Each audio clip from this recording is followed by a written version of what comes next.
Hey friends, welcome back to Baltimore County Unfiltered. I'm your host and favorite marketing project manager, girly Zuryna. And you guys know on Baltimore County Unfiltered, we keep it real about what's happening in our very own backyard and how it affects our money, our business, and our everyday life.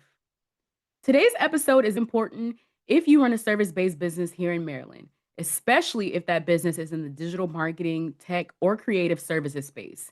You're going to want to hear this information. So get your notebooks out, get your phone ready. Here's the headline. As of July 1st, 2025, Maryland has started taxing certain digital and tech based services at 3%. Yes, the law changed quietly, but the impact could be major. So let's talk about what's happening, who this law impact, who's getting taxed. I did my due diligence, you guys. And that means I went to the WBAL website, Baltimore Banner, Fox 45, Google. I went to the comptroller website and I wanted to know the who, what, when, where, and why. And then I wanted to break it down to what this means for you and what we should be doing next.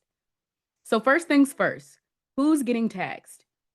If your business offers things like web hosting, cloud storage, SEO and web page designs, or software as service subscriptions, or anything that looks like data processing or software publishing, then you're now legally required to collect and remit 3% sales tax on those services.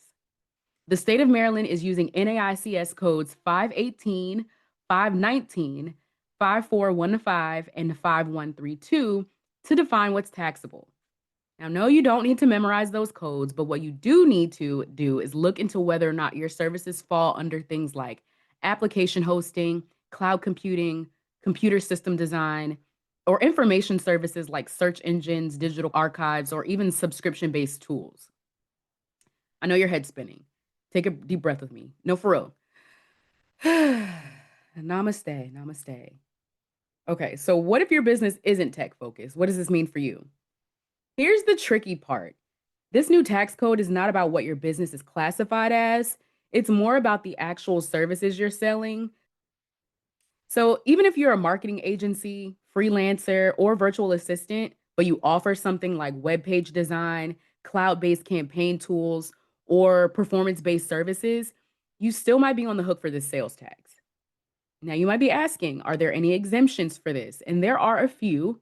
One being if you're a nonprofit with a Maryland issue exemption card, or if you're certain tech companies in special innovation zones like the University of Maryland Discovery District, also resellers who can prove that they're not using the services themselves. But most of us regular service providers, yep, we got to pay that 3%. Now, I'm all about action items. I never want to give you problems, but not give you a solution. So, what should you do now? First things first, review your offerings, your services, and check to see if they fall under these new taxable services. Number two, update your client invoices. I love making a templated style a change.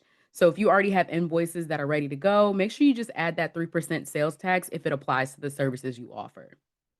Next, you want to make sure you keep good records, especially for those tax exempt clients, because I'd rather have the information and not need it than to need it and not have it. So that's always my rule of thumb. The last thing, probably the most important thing, because you guys know I love making sure you have the right people, processes, and tools.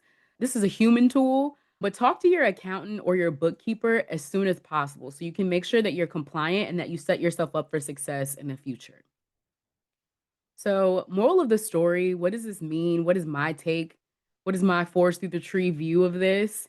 I personally think this is Maryland's way of catching up with the digital economy.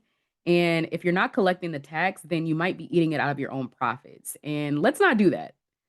Honestly, I'll be keeping an eye on how all of this pans out. And if you want a cheat sheet of what services are taxable or you need help breaking it down for your business, I'll be sure to include all of the resources that I found in the episode show notes. And I'll include them on my Instagram. So be sure to follow me at Operations Unfiltered or at Lady Z Says for all the details.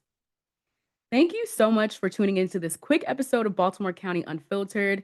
As a reminder, I do have full length episodes of Operations Unfiltered, the podcast that takes you behind the scenes of influencer and talent management.